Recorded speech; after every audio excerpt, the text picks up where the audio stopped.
Let's take an example. एक asset है, उसका कैरिंग वैल्यू लिखता हूँ मैं, कैरिंग वैल्यू, CV मतलब कैरिंग वैल्यू, कैरिंग वैल्यू मैं 18,000 लिख देता हूँ, ठीक है। Undiscounted cash flow, undiscounted cash flow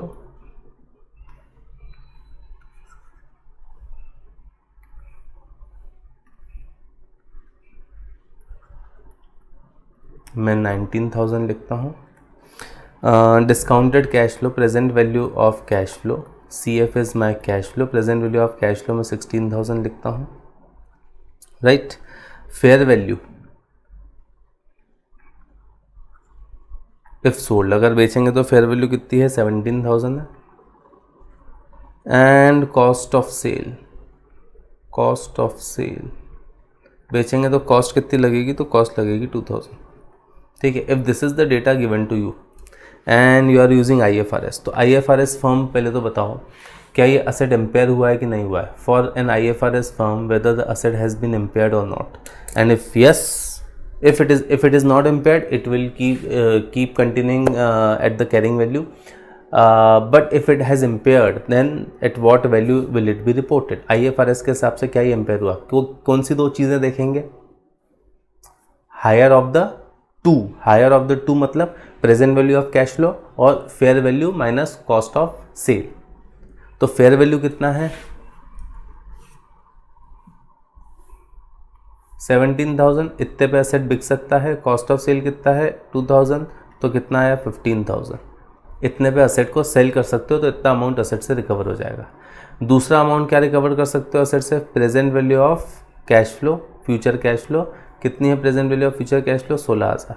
higher of the two, तो हायर ऑफ द टू कितना है 16,000, तो 16,000 असेट का रिकवरेबल अमाउंट है अकॉर्डिंग टू IFRS। तो IFRS बोलता है the recoverable amount of the asset is 16,000, तो बताओ असेट इम्पेयर हुआ कि नहीं हुआ, इम्पेयर हुआ। And what amount will be reported now, asset का क्या, किस वैल्यू पे असेट रिपोर्ट होगा बैलेंस शीट में,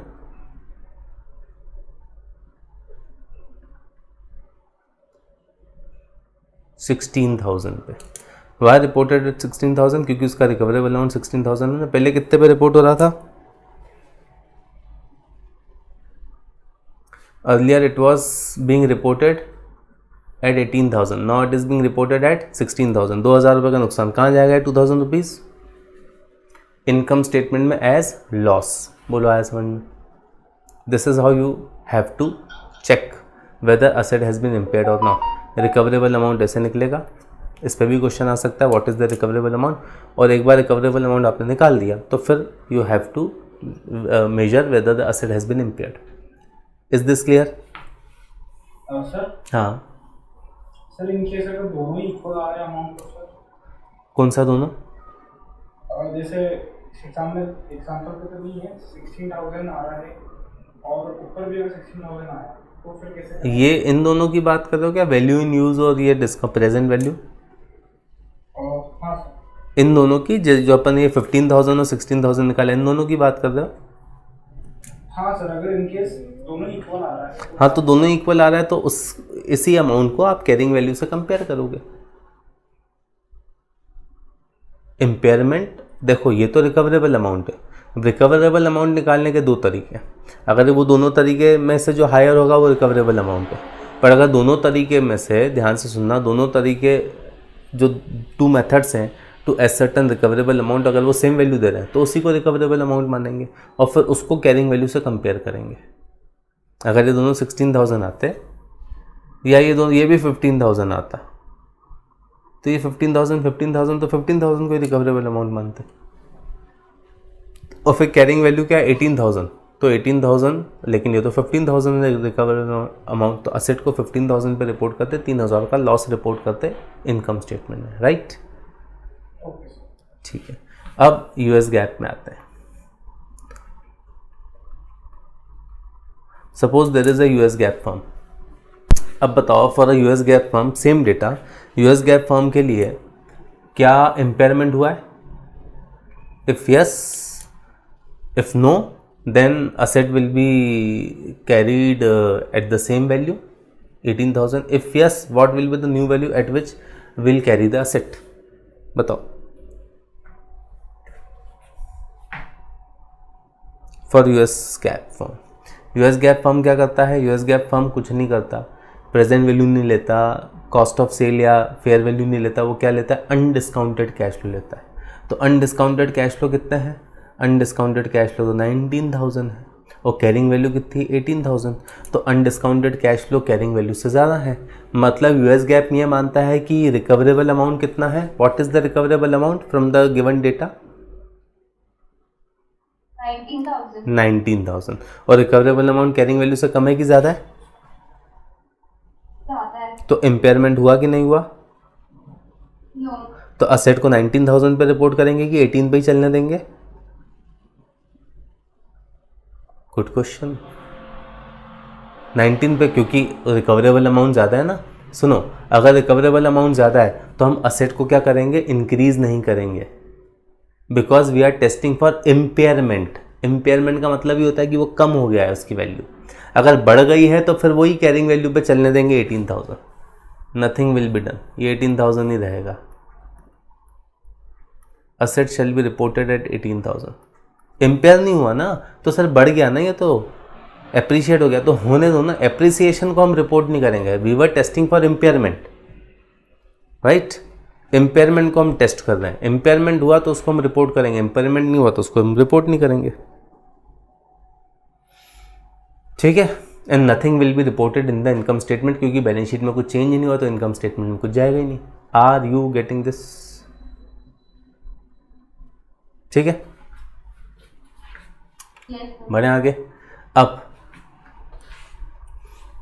एक और एग्जाम्पल लेते हैं।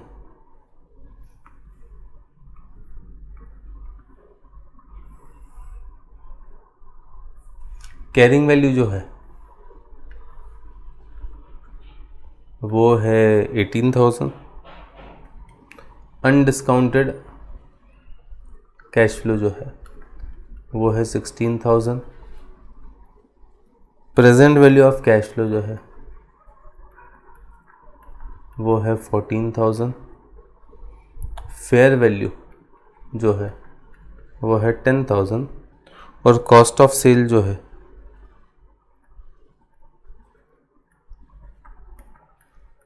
वो है 2,000। चलो, अब in case of an IFRS firm क्या होगा? असेट इम्पेयर हुआ, रिकवरेबल अमाउंट बताओ क्या होगा? रिकवरेबल अमाउंट कौन सी दो वैल्यूज कंसिडर करेंगे?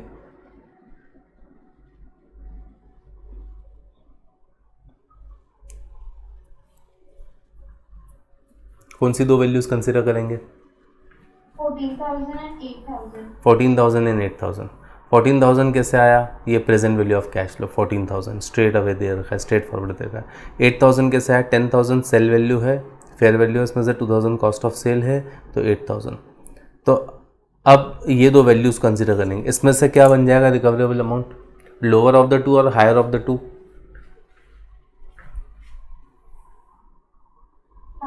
हायर। तो 14,000 रिकवरेबल अमाउंट है। कैरिंग वैल्यू से कम है कि ज़्यादा है? कम है। तो असेट कितने पे रिपोर्ट होगा? 14,000 पे, और 4,000 इनकम स्टेटमेंट में जाएगा loss. But in case of US gap, if firm is a US GAAP firm, अब क्या होगा? यूएस गैप फर्म है तो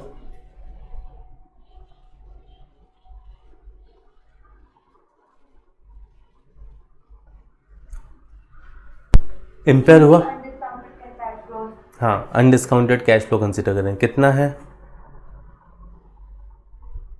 16,000 और कैरिंग वैल्यू कितनी है? 18,000। तो इम्पेयर हुआ कि नहीं हुआ? यस। इम्पेयर हुआ। अब अच्छा, इम्पेयर हुआ तो अब कितने पे रिपोर्ट करेंगे एसेट को?